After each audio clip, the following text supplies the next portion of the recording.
Actually, now someone is here. Faha Sawal. जी Faha Shawal, how you बेटे?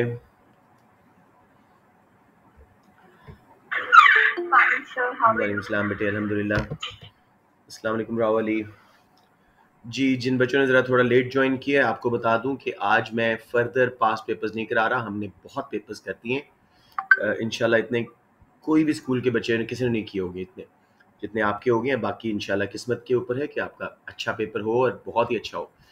Let's see now. आज मैं आपको सबसे पहले कुछ ड्रिल करवाना चाह रहा हूँ जो कॉमनली मिस्टेक्स होती हैं ग्राफ्स को लेबल करने में। एएस के 5 टोटल आपके ग्राफ्स हैं। क्रेसेंट में आज एक बच्चा आया था, उसको मैंने करवाया था, और फिर तकरीबन पूरी क्लास थी बैरियर टाउन बॉयज़ में, उनको मैंने करवाया था। तो अभी मैं आप लोगों को ग्राफ करवा रहा हूँ। प्लीज़ किसी को कोई कन्फ्यूजन हो तो प्लीज़ डू आस्क। राइट जी, so we gonna start a little. इसको समझ लें, इस क्लास को, it's more like a revision drill today. ठीक है, पहले मैं आपको ग्राफ्स और उसकी लेबलिंग समझा रहा हूँ। All possible graphs in your syllabus. उससे कुछ बच्चों को जहाँ पे कंफ्यूजन थी वो भी इंशाल्लाह दूर हो जाएगी। ग्राफ हम पेंसिल से बना लें तो कोई इशू तो नहीं है पेपर में? नॉट एट ऑल, बल्कि वो कहते हैं पेंसिल से बनाएं। और बेटे बनाने भी पेंसिल से चाहिए, क्योंकि आप लोग जब पेन से बनाते हो फिर वो कटिंग लगा रहे होते हो कि यहाँ पे ग्राफ नहीं है, इधर एरो है। तो बेहतर है पेंसिल से बना के साफ सुथरे आप प्रेजेंट करें। ठीक है, राइट जी। Let's now don't go too much into, जैसे बच्चियां कर रही होती ना, बहुत ज़्यादा इरेजर साथ रखे हुए हैं, वो अपना रूलर्स रखे हैं, टाइम ज़ाया कर रही हैं। इतना ज़्यादा साफ ग्राफ बनाने की ज़रूरत नहीं है। बेसिक अच्छा बना दें, don't waste too much time हम। ठीक है, सो पेन से बनाना जरूरी नहीं होता? Not at all, you can draw it with pencil, not at all. बल्कि वो कहते हैं कि जी एचबी की पेंसिल आप यूज़ करें for drawing graphs. Fiza, I think you been misinformed about it. कोई ऐसी सख्ती मजबूरी नहीं है। ठीक है, okay sir. okay, so let me just plug some things in. Or those who've joined a little late, I'm practicing ASK, all kinds of graphs. So I'm starting with the most common ones, tariff. ठीक है, अब tariff का graph तो बच्चे ठीक बना देते हैं, लेकिन गड़बड़ क्या करते हैं, यहाँ प्राइस की जगह प्राइस लेवल लिख देते हैं, ये सोच के कि मैक्रो है। नहीं, इंटरनेशनल ट्रेड है, किसी एक गुड पे या चंद गुड्स पे लगा हुआ है, तो tariff is not a macro phenomena. तो इसमें aggregate demand, aggregate supply, price level, GDP वाला लेवल करने की ज़रूरत नहीं है। तो सिंपली आप ये ख्याल रखिएगा। कई बच्चे, जैसे आज एक बच्चे ने, काफ़ी अच्छे बच्चे ने गलत लेबल किए, डिमांड को सप्लाई मुसलसल लिखते रहे और सप्लाई को डिमांड। बेटे ऊपर से जो नीचे आ रहा है, जिसका प्राइस से नेगेटिव रिलेशनशिप है, वो डिमांड कर्व है, और जो ऊपर जा रहा है प्राइस के साथ, वो है सप्लाई कर्व। जहाँ ये इकट्ठे हों उनको इक्विलिब्रियम बनाएं। अब जो मैंने एक और चीज़ देखी है बहुत अच्छे अच्छे बच्चों में भी, ये खामी कि जी बजाय पहला इक्विलिब्रियम बनाने के और लेबल करने के दूसरा शिफ्ट कर दिया। वो इतना ज़्यादा कॉम्प्लिकेट कर दिया ग्राफ के, फिर भूल गया कौन सा क्या था। तीसरी गलती, बाकी सारे पी ई डी सही लिखा हुआ है, एस के साथ एस जीरो लिख दिया। अब why are you changing the labels? अगर पी जीरो किया है तो फिर क्यू जीरो भी करो, E zero, S zero, D zero. P one किया है तो सारे वंस करो, अगर खाली रखा है तो सारे खाली रखो। Consistent labels. अब आप सबको पता है tariff is an indirect tax on imported goods, उससे सप्लाई कम होती है, और जो चीज़ कम हो वो लेफ्ट पे शिफ्ट होता है कर्व। कभी कंफ्यूजन तो क्वांटिटी देख लिया करें कि नए इक्विलिब्रियम पे क्वांटिटी कम हो रही तो मैंने सही शिफ्ट कर दिया। Equilibrium 1, price 1। कोई बच्चे पी पी दोनों लेबल करते हैं, पी और पी वन की जगह, तो पता नहीं लगेगा नई प्राइस कौन सी थी, तो एरोज भी जरूर लगाइएगा, क्यू क्यू वन। ये आपका टैरिफ का प्रॉपर ग्राफ बन गया। किसी बच्चे को लेबलिंग में, ड्राइंग में, कॉन्सेप्ट में कोई इशू?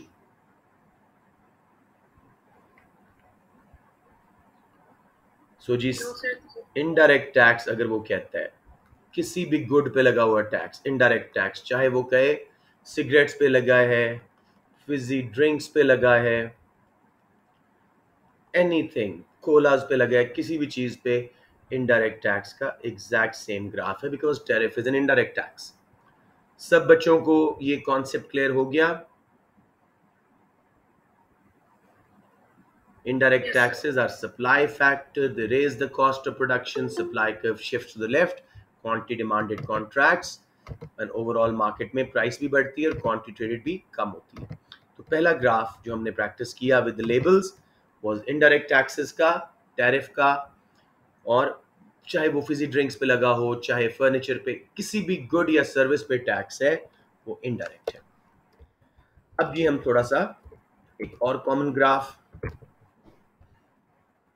अब इसको मैं लिख रहा हूं यहाँ पे, बल्कि थोड़ा सा मैं स्पेस बना लूं अपने लिए। दिस वन रिलेटिवली बच्चे हमेशा ठीक करते हैं, मेजॉरिटी, विच इज सब्सिडी। अब गवर्नमेंट ने सब्सिडी दी है तो वो इमीडिएटली समझ लेंगे it's a supply factor, which is correct. Label भी प्राइस क्वांटिटी बिल्कुल सही देंगे। समहाउ इसमें डिमांड सप्लाई के लेबल भी ठीक होंगे। समहाउ सब्सिडीज पे हमेशा बच्चों की ग्रिप ज़्यादा होती है, आसान लगता है इनको। तो as a result supply curve आपने राइट पे शिफ्ट किया, इक्विलिब्रियम। देखो हर पॉइंट पे मैं साथ साथ लेबल कर रहा हूँ, so do not leave labelling to the end, do not make a silly mistake जिसकी वजह से आपके 1-2 मार्क्स कट जाए। Everybody 100% clear on subsidies? Sir, I have a question on subsidies. Sure. Sir, जैसे subsidies, how do they affect a market like obtaining fruits and vegetables, primary market? How do they affect? मतलब inelastic demand होगी। Subsidies. हाँ, inelastic demand होगी। Subsidies like. हाँ। inelastic demand होगी, उससे price ज़्यादा गिरेगी और क्वांटिटी ट्रेडेड इतनी ज़्यादा नहीं बढ़ेगी, तो इतना बहुत इफेक्टिव नहीं होगा। Was that the question? Okay, sir. Thank you. Yeah, welcome. Yeah. तो indirect taxes, subsidies, most common graphs आपके जो पूछे जाते हैं। अब उसके बाद हम आ जाते हैं जी, थोड़ा सा ये डिमांड सप्लाई के कैरी ऑन करते हैं। When to label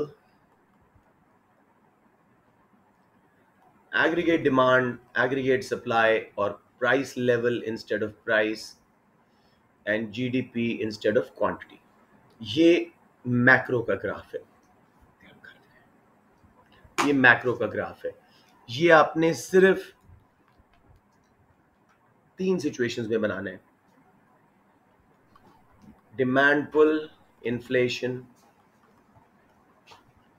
cost push, inflation, government policies effects. ये आपने सिर्फ इन सिचुएशंस में लेबल्स ADAS करना है और y एक्सिस पे प्राइस लेवल, x एक्सिस पे GDP। सबको बात समझ आ गई? This is macro. अब मैं आपको ग्राफ बना के भी दिखा देता हूं ताकि कॉन्सेप्ट फर्दर क्लैरिटी हो जाए। बच्चे बड़े तसल्ली से एग्जाम में एक एक चीज के मार्क्स होते हैं। प्राइस लेवल आएगा क्योंकि पूरे मैक्रो का है, और आइडियल इज रियल GDP। आप खाली GDP भी लिख दो तो बात बन जाएगी। शॉर्ट रन वाले हम बना रहे हैं cost push and demand pull inflation के लिए, तो ये है जी एग्रीगेट सप्लाई। अब साथ साथ इसी तरह लेबल, ये है जी एग्रीगेट डिमांड। अब ये इक्विलिब्रियम, ये आपका price level. Ideal labels will be Y, national income Y होती है, लेकिन अगर आप क्वांटिटी भी लिख दो तो आउटपुट GDP भी होता है, तो इट्स ओके। अब जी डिमांड पुल इन्फ्लेशन, हम एग्रीगेट डिमांड कर्व को राइट पे शिफ्ट कर देंगे। रीजंस वही हैं, C+I+G+X-M में कोई इंजेक्शन आ गए, डायरेक्ट टैक्सेस कम हुए हैं, या फिर पॉपुलेशन बढ़ी है, या फिर इनकम्स बढ़ी है, whatever, government spending, whatever. Equilibrium ऊपर आ गया, प्राइस लेवल ऊपर चला गया और GDP बढ़ गया। एरोज लगा दो कि किधर किधर क्या मूवमेंट होगी। उसके बाद हम जरा आगे चलते हैं। कॉस्ट पुश इन्फ्लेशन, एक और कॉमन ग्राफ, इसमें भी यही लेबलिंग होगी।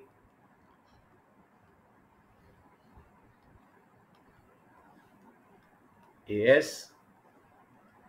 AD। मैं जान के कुछ गलतियां करूंगा और आप लोगों ने मुझे बताना होगा कि मैंने क्या गलतियां की। जी अभी तक GDP आएगा। यस।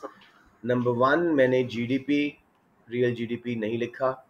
नंबर 2 यहाँ पे मैंने प्राइस लेवल नहीं लिखा। मेरा ग्राफ टके की वैल्यू नहीं है इसकी जब तक लेबल्स ना हो। अब जी कॉस्ट पुश है। You all know cost of production बढ़ने से, इनपुट्स की प्राइस बढ़ने से, चाहे वो वेजेस हैं, चाहे वो कोई इनडायरेक्ट टैक्स है, या रिमूवल ऑफ सब्सिडीज है, या एक्सचेंज रेट डेप्रिशिएट हुआ, इंपोर्टेड रॉ मटेरियल महंगे हो गए, anything like that will shift aggregate supply curve to the left. Equilibrium आपका ऊपर गया, प्राइस लेवल बढ़ गया। ये है जी कॉस्ट पुश इन्फ्लेशन और ये बहुत बुरी है, साथ साथ ये अनएम्प्लॉयमेंट भी कॉज कर रही है। I thought somebody was joining. Sorry. Right जी। अब गवर्नमेंट की पॉलिसीज, अब आप लोगों को लेबल शेबल सब आ गए हैं, तो मैं आप बच्चों से पूछूंगा। लेट्स गो टू हारून और हसन, आप लोग मुझे करवाएंगे। हारून, वाई एक्सिस पे क्या लेबल करूं? गवर्नमेंट की कोई पॉलिसी है जिसके रिजल्ट में हमने शो करना है अपने ग्राफ पे। लेट्स से गवर्नमेंट ने एक्सपेंशनरी फिस्कल पॉलिसी यूज की है, वो बाद में देखेंगे। पहले मुझे बताओ लेबल क्या होंगे। हारून है क्लास में? आए तो थे मेरे ख्याल में। ओके हसन आप बता दो। जी हारून बता दें क्या लेबल होगा। मैक्रो का ग्राफ बना रहा हूं। गवर्नमेंट ने सक्सेसफुली फिस्कल पॉलिसी अपनी इंट्रोड्यूस कराई है, टैक्सेस कम किए हैं, स्पेंडिंग बढ़ाई है। मुझे बताएं, अभी ना ग्राफ ना बताएं कि क्या बनाना है, सिर्फ लेबल करवा दो बेटे। Price level. Price level, why were you unsure? देखो ना, ये क्लियर होना चाहिए। इसको हसन मैं क्या लेबल करूं इस कर्व को?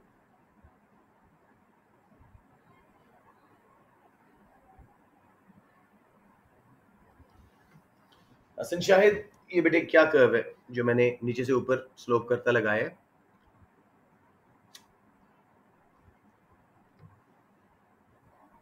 बेटे कोई बात नहीं, गलती हो जाए, it's totally okay, just tell me what you think it is. Okay okay Shayan, which curve is this बेटे? Aggregate supply. ये देखिए, जिनको कॉन्फिडेंस था फौरन बता दिया। हारून, ये कौन सा कर्व है? जरा टेढ़ा लग गया मुझसे, लेकिन ये कौन सा कर्व है? Aggregate demand. शाबाश। साथ साथ लेबल मेरे बच्चों कीजिएगा। Price, quantity. रावली, गवर्नमेंट ने टैक्सेस कम किए थे, गवर्नमेंट स्पेंडिंग बढ़ाई थी, एक्सपेंशनरी फिस्कल पॉलिसी की। कौन सा कर्व, एडी या एएस, किस साइड पे शिफ्ट होगा?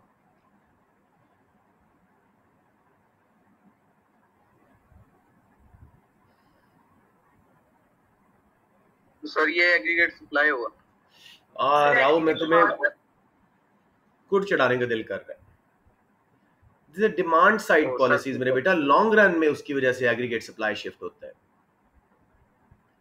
सर मेरा असल में ध्यान कहीं होता, मैं जरा ना अपना ध्यान इधर रखें प्लीज। एग्रीगेट डिमांड बाहर शिफ्ट हो जाएगा। मैंने साथ साथ बताया था कि क्या क्वेश्चन है। गवर्नमेंट ने स्पेंडिंग बढ़ाई है, टैक्सेस कम किए हैं, कंजम्पशन बढ़ेगी, इन्वेस्टमेंट बढ़ेगी, गवर्नमेंट स्पेंडिंग बढ़ेगी, एक्सपेंशन आएगी। इस ग्राफ में मैंने कोई माइनर सी मिस्टेक की है बच्चों? सर आप प्राइस लेवल भी लिखो। नहीं, प्राइस लेवल मैंने पीएल लिख दिया, वो ठीक। PL is fine. हाँ, क्यू की जगह वाई आना चाहिए। शाबाश मनी, वेरी गुड। ये हो गए जी आपके मैक्रो के ग्राफ। सिर्फ 3 सिचुएशंस में, demand pull inflation, cost push inflation, क्या उसका नाम है, गवर्नमेंट पॉलिसी के इफेक्ट्स, दैट्स इट। बाकी टैरिफ्स हों, सब्सिडीज हों, इनडायरेक्ट टैक्सेस हों, गुड्स पे टैक्स लगाओ indirect, simple demand supply, price quantity, not AD, not AS, not price level, not GDP. जी बच्चों, अब उसके बाद अब हम थोड़ा सा लेवल बढ़ाते हैं अपने ग्राफ्स का, जिसमें मुझे पता है कि अक्सर बच्चों को कंफ्यूजन होती है। लेट्स डू, पहले फ्री फ्लोटिंग वाले बना लेते हैं। फ्री फ्लोटिंग एक्सचेंज रेट सबको पता है ना, जिसमें गवर्नमेंट इंटरवेंशन नहीं होती और डिमांड सप्लाई के थ्रू एक्सचेंज रेट्स मुकर्रर हो रहे होते हैं। उसके फैक्टर्स हैं आईसी के, 3 I's, 1 S, 2 E's. Inflation rate, interest rate, investment prospects, speculation, economic growth, domestic economic growth, international. There's no harm in repeating it. Inflation rate अगर हमारे मुल्क में ज़्यादा है बाहर से, ये डबल शिफ्टिंग फैक्टर्स हैं. इन्फ्लेशन ज़्यादा हुई, एक्सपोर्ट्स महंगी हुई, उनकी डिमांड गिरी, करेंसी की डिमांड गिरी, लेफ्ट पे शिफ्ट हो जाएगा कर्व. इंपोर्ट सस्ती लगी, हमने ज़्यादा खरीदी, उसके लिए अपनी करेंसी सप्लाई करनी पड़ी, राइट पे शिफ्ट हो जाएगा कर्व. इंटरेस्ट रेट ज़्यादा हुआ, हॉट मनी हमारे बैंक्स में आई, हमारी करेंसी की डिमांड बढ़ी, उससे डिमांड कर्व राइट पे शिफ्ट. फिर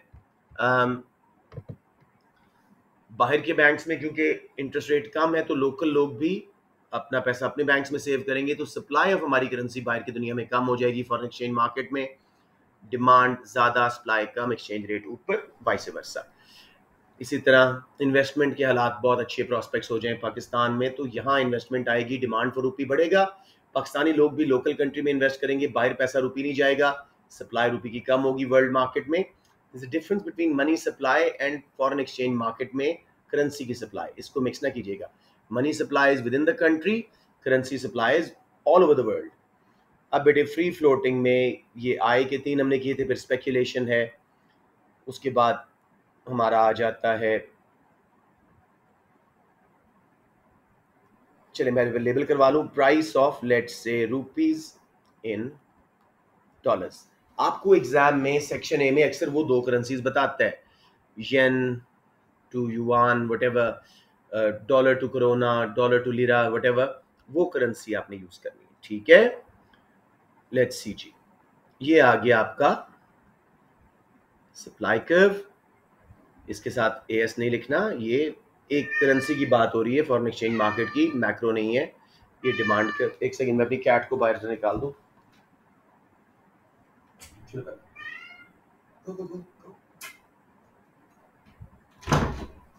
जी बच्चों, अब जहां ये इकट्ठा हुआ, इक्विलिब्रियम बना,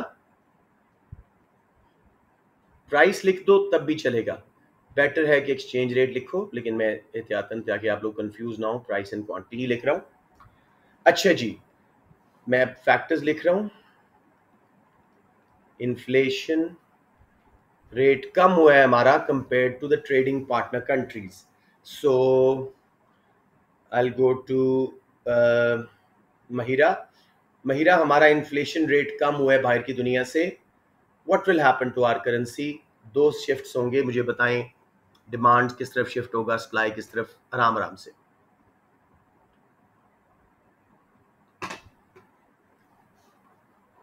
सर हमारी एक्सपोर्ट ज़्यादा कंपेटिटिव हो जाएंगे because demand for exports will be less than the world, और उसकी डिमांड ज़्यादा होगी तो हमारा एग्रीगेट डिमांड राइट पे शिफ्ट हो जाएगा. एग्रीगेट नहीं, सॉरी हाई डिमांड. ये पूरे मार्क्स आप लूज कर जाओगे, पूरे marks. I am not joking. They say do not credit the graphs which say ADs here. मैंने आपको बताया स्ट्रिक्टली सिर्फ 3 कंडीशंस में, demand pull inflation, cost push inflation, government policies. यहाँ पे तो एक्सचेंज रेट की बात हो रही है, समझ रहे हो ना, इंटरनेशनल मार्केट की, मैक्रोग्राफ नहीं है ये. अच्छा, डिमांड बढ़ जाएगी. अब बताओ सप्लाई पे क्या होगा? महंगाई हमारे मुल्क में कम है, बाहर ज्यादा है, इंपोर्ट्स महंगी हो जाएंगी तो उनकी सप्लाई कम हो जाएगी, हमारी करेंसी की सप्लाई कम हो जाएगी. S1 पे आ गए. अब S1 और D1, बच्चे अक्सर इक्विलिब्रियम गलत बनाते हैं. D1 आपका नया था, इसलिए लेबल साथ साथ करना जरूरी है. S1 नया था, यहाँ बना आपका नया इक्विलिब्रियम E1. क्वांटिटी अनसर्टेन रही और एक्सचेंज रेट हमारा अप्रिशिएट हो गया रूपी इन टर्म्स ऑफ डॉलर. सबको समझ आ गया बेटे? एग्जैक्ट सेम ग्राफ बनेगा. इंटरेस्ट रेट ज्यादा हुआ है, हॉट मनी हमारे बैंक्स में आएगी, हमारी करेंसी की डिमांड बढ़ेगी, हमारे लोग भी अपने बैंक्स में सेव करेंगे, सप्लाई दुनिया में हमारी करेंसी की कम होगी, अगेन एक्सचेंज रेट अप्रिशिएट हो जाएगा डबल शिफ्ट्स की वजह से. सबको क्लियर हो गया फ्री फ्लोटिंग के लेबल्स एंड द कॉन्सेप्ट? जी बेटे, इन्फ्लेशन में सप्लाई की बात कर रहे थे, सब एक दफा रिपीट कर देते हैं जरा. मुझे बताएं उम्मे कि हमारे मुल्क में इन्फ्लेशन कम है तो हमें इंपोर्ट्स कैसी लगेंगी, सस्ती या महंगी?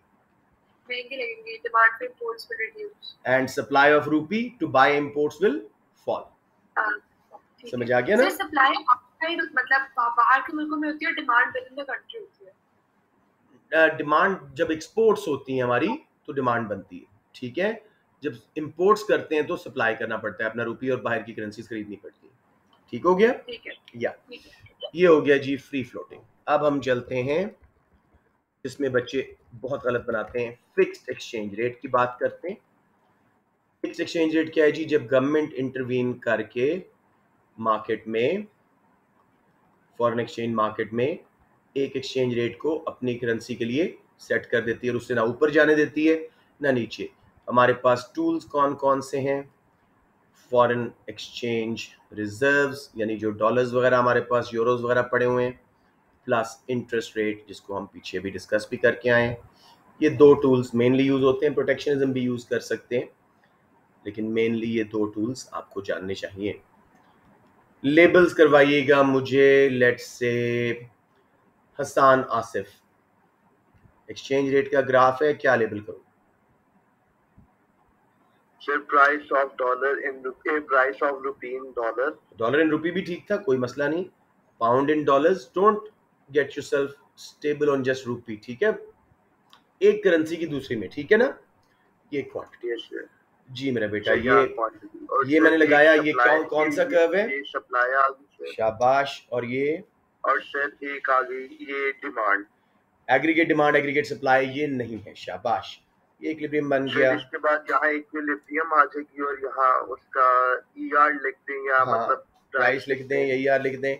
अब आप इसको इक्विलिब्रियम लाइन को एक्सटेंड करें और इसको लिखें ऑफिशियल एक्सचेंज रेट। गवर्नमेंट को ये रेट पसंद आ गया, ठीक है, कि भाई एक पाउंड में लेट्स से 1.5 डॉलर्स हों, ठीक है, ना उससे ऊपर जाए ना उससे नीचे। तो ऑफिशियल एक्सचेंज रेट हमारा हो गया ये। अब किसी वजह से लेट्स से हमने, यूके वालों ने, पाउंड इंटू डॉलर्स है ना, यूके वालों ने इंपोर्ट ज़्यादा की अमेरिका से, सप्लाई कर्व बाहर शिफ्ट हुआ। अब एक्सचेंज रेट देखो यहाँ इक्विलिब्रियम आ रहा है, नीचे आ जाएगा प्राइस। हम नहीं चाहते, हम देखेंगे कि हम क्या करेंगे, रिजर्व्स को बेचेंगे, फॉरेन एक्सचेंज रिजर्व्स को, और अपनी करेंसी को, पाउंड को खरीदेंगे। कितना खरीदेंगे?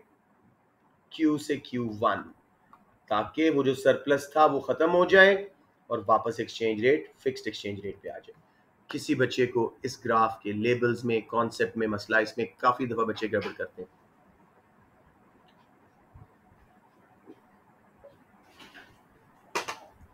मैं आपको एक क्वेश्चन 2-3 बार ये करवाया है पास पेपर्स में। वो कहते हैं explain how, let's say Nicaragua country का नाम है, will maintain its fixed exchange rate for its currency.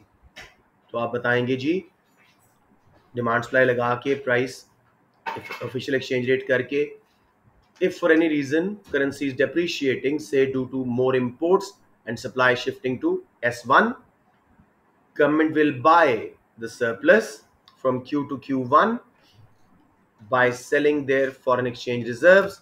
As a result, Nicaragua's currency's demand will rise to D1 and exchange rate will be back to fixed exchange rate. समझ आ गया बच्चों?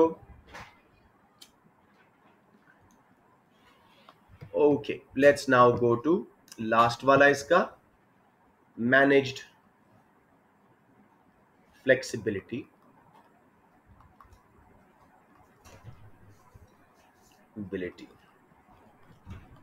इसमें हम क्या कर रहे होते हैं, एक अपर लिमिट लगा देते हैं अपनी करेंसी पे और एक लोअर लिमिट, और फ्रीली फ्लोट करने देते हैं between these limits, between these. मसलन पाकिस्तान कहे कि रुपी 150 रुपी पर डॉलर से ज़्यादा अप्रिशिएट भी ना हो और 200 रुपीज़ पर डॉलर से नीचे डेप्रिशिएट भी ना हो। अब वो दो अपर और लोअर लिमिट्स लगा देंगे, उसके बीच में अगर करेंसी अप डाउन होती है डिमांड सप्लाई से, देर ओके विद इट, लेकिन अगर उससे ऊपर या नीचे जाती है फिर इंटरवीन करेंगे। Let's see now, Rao Ali label करवाइएगा मुझे।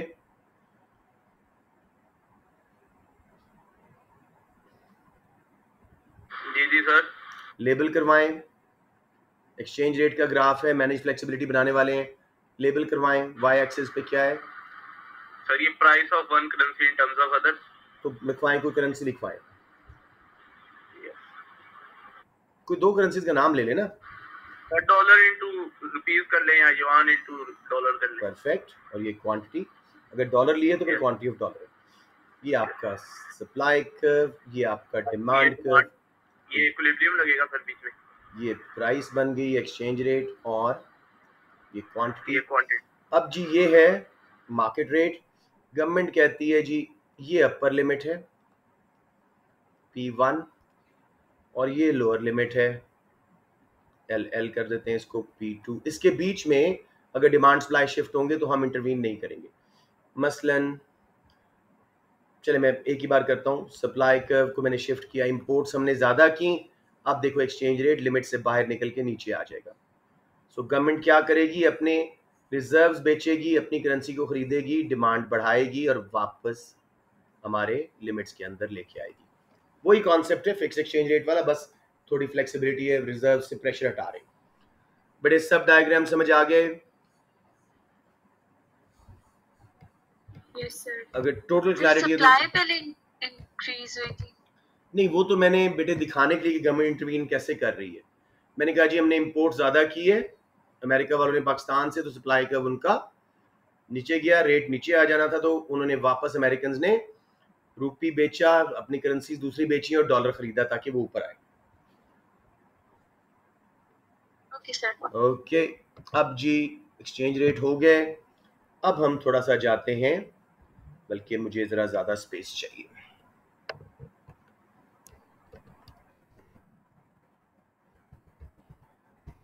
The most wrongly drawn curve in the history of AS economics, J curve effect। और जिनके लेबल्स मेरे से टैली हो जाएं, rest assured you guys are very well prepared। Zero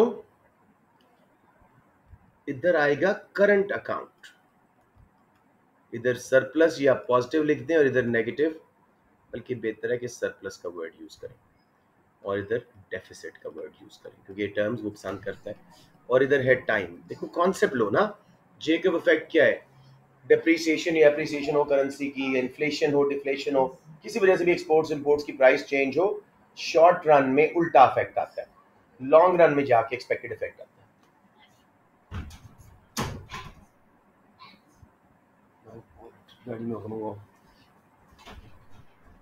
ठीक है बेटे, अब मैं कर रहा हूं, हमारी करंट अकाउंट यहां था, डेफिसिट में था, गवर्नमेंट ने करेंसी को डीवैल्यू किया या डिफ्लेशन आई, कुछ ऐसा हुआ, एक्सपोर्ट सब्सिडीज दी कि हमारी एक्सपोर्ट सस्ती, इंपोर्ट्स महंगी हुई, लेकिन वक्ती तौर पे साइंड कॉन्ट्रैक्ट की वजह से ये फर्दर डेफिसिट में जाएगा, लॉन्ग रन में ये सरप्लस में जाएगा।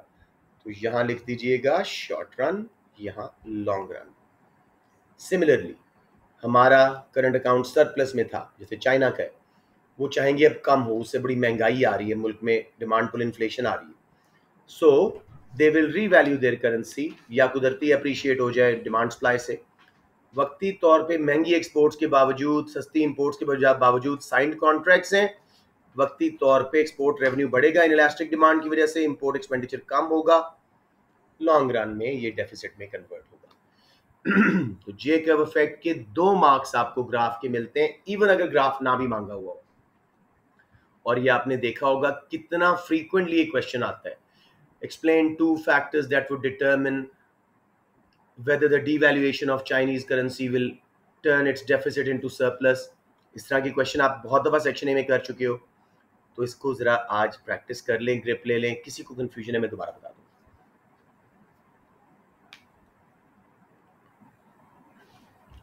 ओके जी, आखिरी graph PPC, production possibility curve. इसकी शेप्स वगैरह ज़्यादा एमसीक्यूज के लिए इंपॉर्टेंट है, तो हम नॉर्मल जो अपनी हमारी आउटवर्ड बेंडिंग शेप है वो मैंने लगा दी। बेटे पीपीसी में बच्चे प्राइस एंड क्वांटिटी लिख देते हैं, दैट इज सो सैड। उसकी डेफिनेशन ही यही है कि curve that shows all combinations of 2 goods that an economy can produce using all its resources efficiently with a given state of technology. तो कोई 2 गुड्स के नाम लिखें, good Y, good X, military goods, consumer goods, capital goods, consumer goods. ये PPC बन गया, सबको समझ आ गया। फिर यहां भी कोई लेबल कर दें, चाहे नंबर्स में कर दें, चाहे ए बी लिख दें जो। अब वो क्वेश्चन में पूछता है कि पीपीसी बना के दिखाओ स्कार्सिटी कैसे आती है, और उसके रिजल्ट में चॉइस कैसे होती है, और उसके रिजल्ट में अपॉर्चुनिटी कॉस्ट कैसे होती है। Common question. तो प्लीज एक पॉइंट बाहर लगाइए पीपीसी के और एक्सप्लेन क्या करना है। Point A is beyond production possibility curve. We cannot produce at point A in our current resources. We can produce inside and on PPC, but not at point A. This is showing scarcity. Wants are greater than resources available. ठीक हो गया? That is why PPC slopes downward. Because of scarcity, countries, firms, individuals have to make choices. Initially, the economy was producing at point B, making 70 अंदाज़न मैंने कर दिया good Y and let's say 50 good X. They had to choose, and they chose to make more good X, maybe because the demand was more, or because it was a military good and there was a war coming. To make 10 more good X, we had to give up 30 good Y. This is the opportunity cost, the next best alternative for gone. ये 8 mark का answer इधर से ही हो गया आपका। बच्चों clear या नहीं?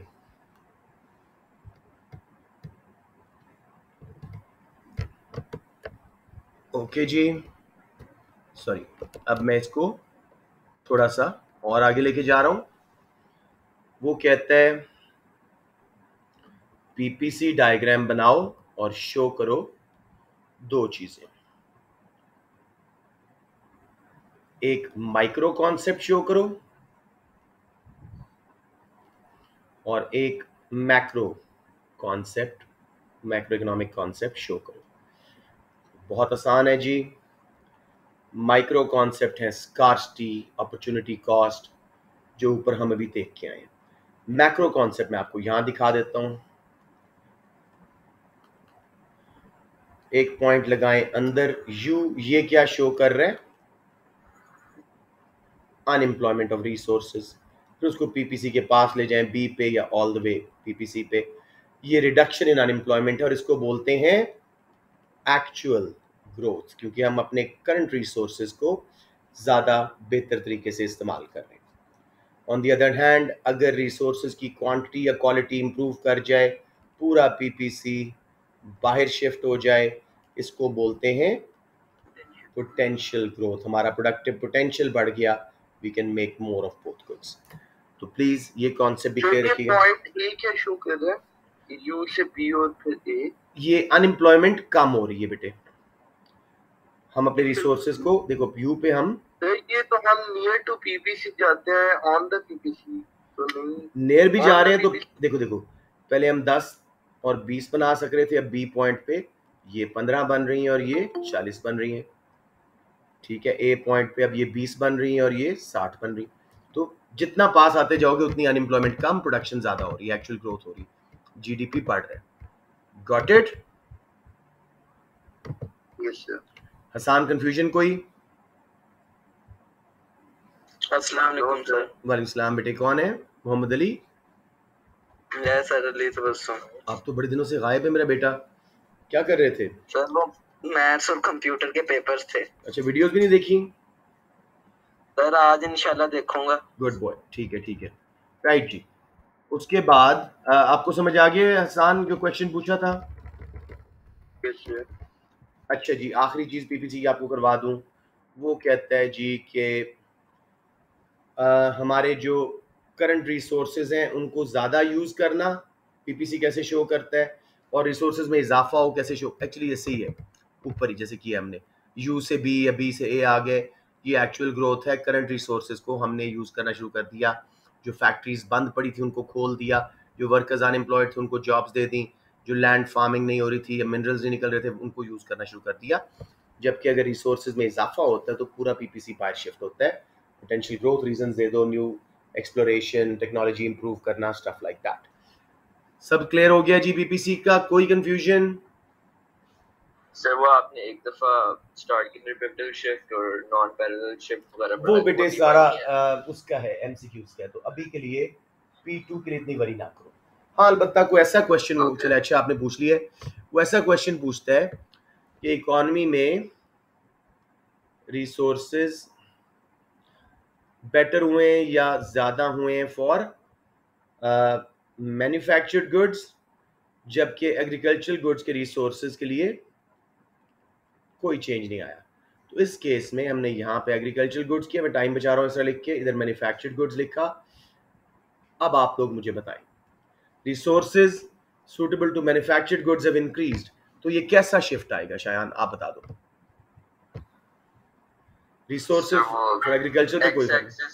हाँ like a pivotal shift है, तो A यानी एग्रीकल्चरल गुड्स वाला उसी जगह पे रहेगा। यस, इसको बोलते हैं पिवटल शिफ्ट, ए से बी एंड सी। समझ आ गया?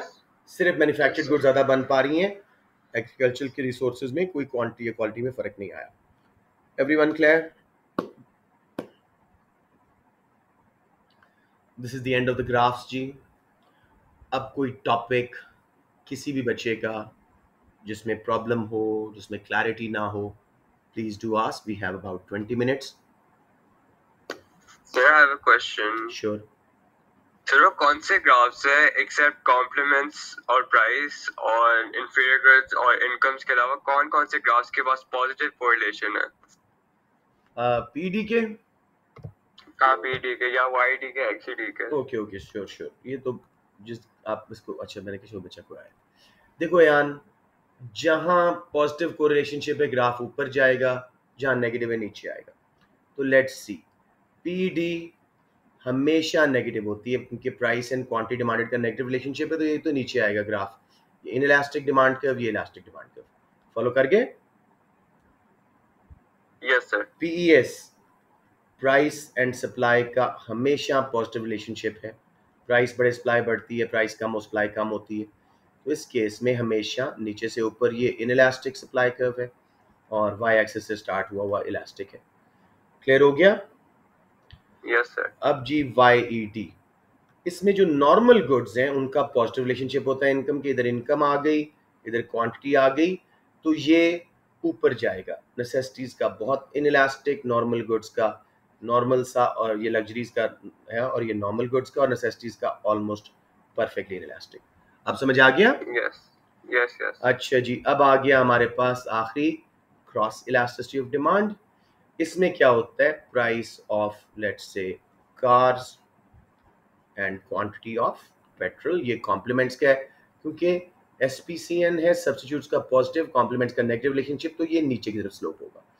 अगर गाड़ियां सस्ती होंगी P से P1, हम पेट्रोल ज्यादा डलवाएंगे Q से Q1। समझ आ गया यान? सर इसका वो नहीं होता नेगेटिव पॉजिटिव कोरिलेशन, क्योंकि अगर substitutes have a positive relationship. Never mind, I understand. Demand के साथ आप कह सकते हो गाड़ियों की डिमांड बढ़े तो पेट्रोल की डिमांड बढ़ेगी, लेकिन हम SPCN में, हम XCD में क्या पढ़ रहे, change in price of one good and effect on quantity of the other. ठीक है ना? Good boy, thank you sir. Anything जी, एनीथिंग एल्स लाइक दैट? बेटे इलास्टिसिटीज पे कितनी ग्रिप है, हर तरह का क्वेश्चन सॉल्व कर सकते हो इलास्टिसिटी का, गवर्नमेंट यूजेज, प्रोड्यूसर यूजेज, उनके फिगर्स के क्या मतलब है, टाइप ऑफ गुड्स कैसे पता लगता है इंफीरियर है, कैसे पता लगता है इकोनॉमिस्ट को ये नॉर्मल है, कैसे पता लगता है कॉम्प्लीमेंट है, सब्स्टिट्यूट है, ये सब कुछ आप लोगों को बहुत अच्छा आना चाहिए। अगेन एग्जाम जितना पास आ रहा है, मुझे स्ट्रॉन्ग फीलिंग आ रही है आपका इलास्टिसिटीज और स्पेशली PES पे कुछ ना कुछ आने वाला है इंशाल्लाह। तो डू लर्न द 12 मार्कर्स जो नोट्स में है, गवर्नमेंट कैसे सप्लाई इंक्रीज कर सकती है इलास्टिसिटी उसकी। डू लर्न के नंबर्स का क्या मतलब है, 1.5 का, 0.8 का, ये चीज़ें ज़रा अच्छी तरह कर लो जी। Anyone, any other question? If not, I'll sign off and let you guys rest. जी बच्चे, किसी ने कुछ सवाल पूछना था? क्वेश्चन। कौन सा question? Fiza, would you mind typing your question? आपकी आवाज कट रही है।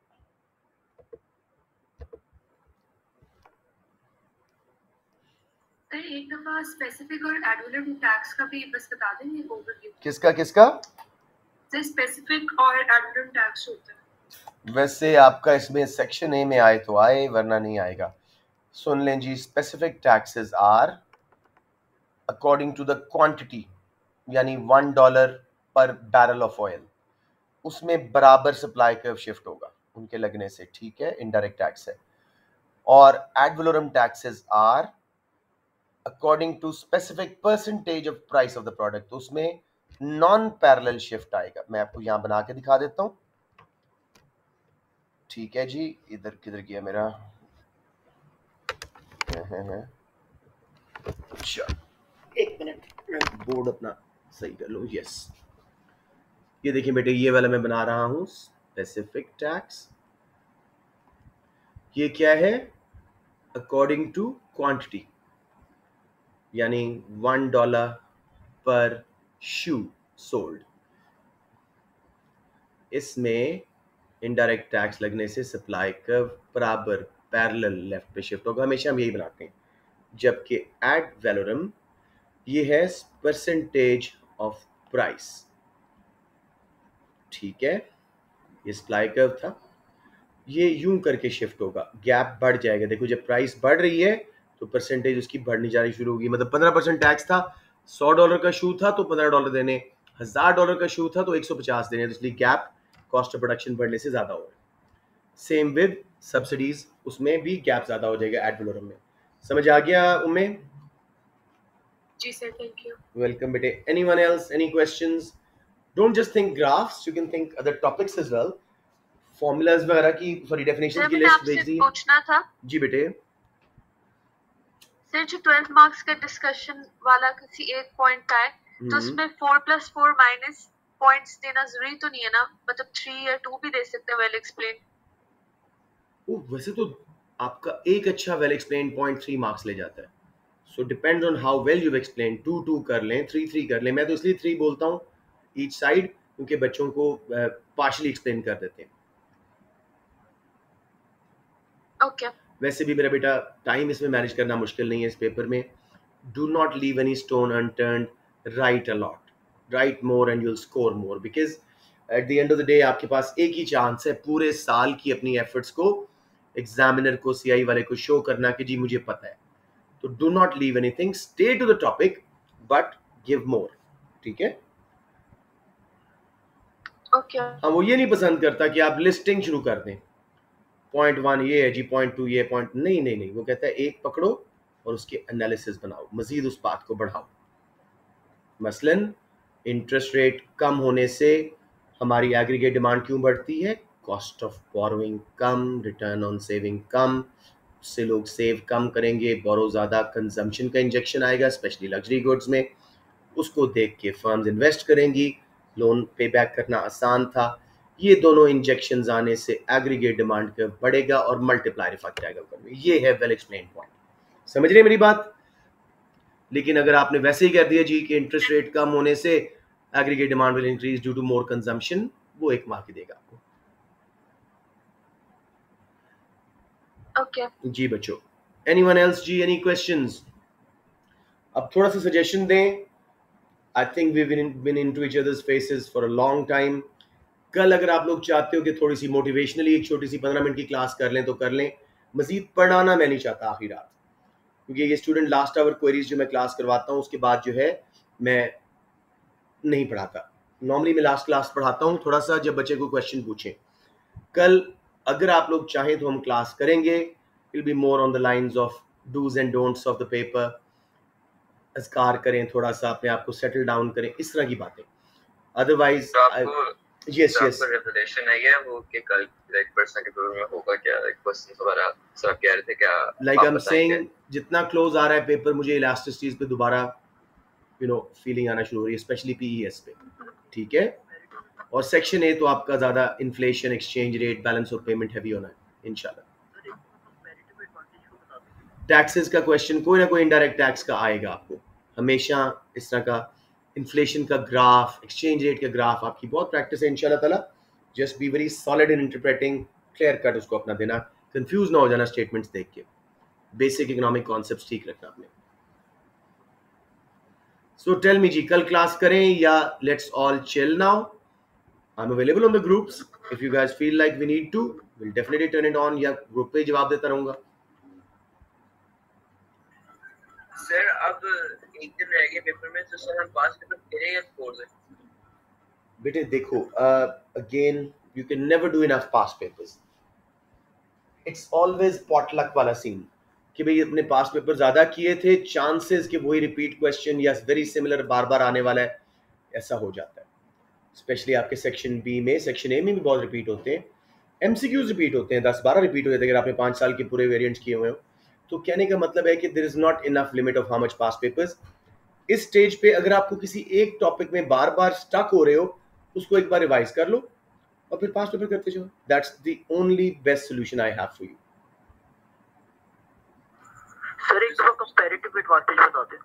कंपैरेटिव एडवांटेज की मैंने वीडियो लगाई हुई है, वो बहुत लंबा कॉन्सेप्ट है, आप एक बार उसको देख लो. और बेसिकली आपको सिर्फ जैसे मैंने 6 मार्क के क्वेश्चन करवाए थे ना सब इन पास्ट पेपर्स में, आपको उतना एक आना चाहिए. आपने लंबा क्वेश्चन कंपैरेटिव एडवांटेज का छोड़ देना है चॉइस में, आता ही नहीं है वैसे. मेरे क्वेश्चन आता है 6 मार्क्स का, मैंने एक दफा देखा था, बहुत दफा आता सर वो है. कंपैरेटिव एडवांटेज को डिस्कस करता है फ्री ट्रेड से. तो सर उसका क्या है क्या फिर वो यू कहता है कि फ्री ट्रेड के एडवांटेज बताओ with link to comparative advantage. इस तरह तो कभी नहीं कहेगा, लेकिन क्वेश्चन नॉर्मली नहीं, international trade, free trade, comparative advantages because of free trade. लेकिन अगेन इस तरह का मैंने क्वेश्चन मेरे जहन में नहीं आ रहा. जो इसके 3 टाइप के क्वेश्चंस आते हैं बेटे, क्या होते हैं. नंबर 1, वो कोई 2 कंट्रीज का डेटा देगा, चाइना का, यूरोपियन यूनियन का, और डेटा में कुछ इन्फॉर्मेशन होगी कि चाइना का स्टील की जो है एक्सपोर्ट्स, गुड्स की एक्सपोर्ट ज़्यादा हो रही है, जबकि यूरोपियन यूनियन की चाइना को सर्विसेज की एक्सपोर्ट ज़्यादा हो रही है. वो कहेगा discuss whether principle of comparative advantage suggests that these countries should, China should specialize on services, on goods, and European Union should specialize on services. तो आपने क्या बोलना है, उस डेटा के मुताबिक क्या था कि चाइना की गवर्नमेंट उनको सब्सिडीज दे रही थी और उनका कंपैरेटिव एडवांटेज नहीं था, वो आर्टिफिशियली उनकी कॉस्ट गवर्नमेंट कम करवा रही थी. तो आप बताएंगे कि European Union should definitely specialise on their services because the data suggests the imports of services to China by China is increasing, which is suggesting that European Union does have a lower opportunity cost compared to China. So they should specialize on services and develop their comparative advantage and benefit from free trade. Their output will increase. They will be able to export more, consume outside their PPC. ये सब बता देना. However, China के case में we'll need to look at the data. Data suggests government is giving them subsidies. So they may not have a genuine comparative advantage. It's just the government's help that's causing them to have comparative advantage. So China may not have the comparative advantage, hence they should not specialize on steel. To conclude, European Union definitely has comparative advantage, China does not.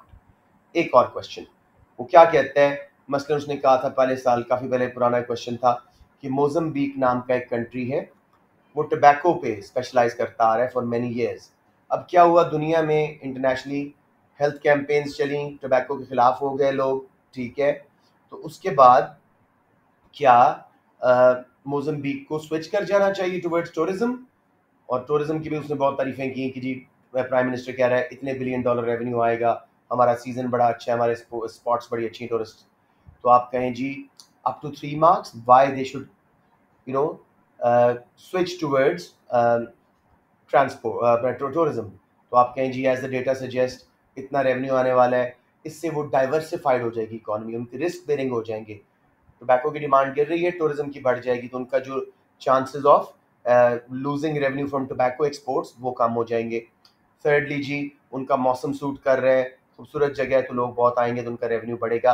They should switch the comparative advantage. उल्टी side जी, why they should not switch, it will take a lot of time to develop comparative advantage. Workers will need to be trained as tourist guides, as firms will have to establish as tour operators. तो infrastructure develop करने पड़ेगा, बहुत time लगेगा. So they should keep on producing tobacco, which is their proven comparative advantage. The demand fall may be temporary. वैसे भी cigarettes वगैरह addictive हैं tobacco से जो बनती हैं, तो उनकी demand inelastic है. आज कम हुई है, कल फिर बढ़ जाएगी. कंक्लूजन में हमेशा कंपैरेटिव एडवांटेज के हक में बात दो कि कंट्री का जो प्रूवन कंपैरेटिव एडवांटेज है उससे स्विच ना करें. समझ आ गई बात?